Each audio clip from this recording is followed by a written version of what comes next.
রাজশাহীর কাদিরগঞ্জ এলাকায় অস্ত্র ও বিস্ফোরক উদ্ধারে একটি কোচিং সেন্টার ঘিরে রেখেছে সেনাবাহিনী। প্রতিষ্ঠানটি রাজশাহীর পলাতক মেয়র লিটনের চাচাতো ভাই অনিন্দের।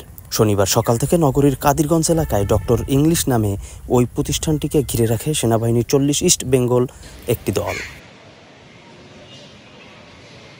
সেনাবাহিনীর সূত্র বলেছেন, ডক্টর ইংলিশ নামে ওই প্রতিষ্ঠানে অভিযান চালিয়ে 2টি বিদেশি এয়ারগান, একটি রিভলভার, কর্টিস এয়ারগান সীসা, 6টি দেশীয় অস্ত্র, একটি জিপিএস, 4টি ওয়াকিটকি, একটি ট্রেজার গান, 10টি সিম কার্ড, একটি বাইনোকুলার, বিস্ফোরক তৈরির সরঞ্জাম, পাসপোর্ট, এনআইডি, মনিটর 6টি, কম্পিউটার 3টি, স্ক্যানার 3টি ও মদের বোতল 35টি উদ্ধার করেছে।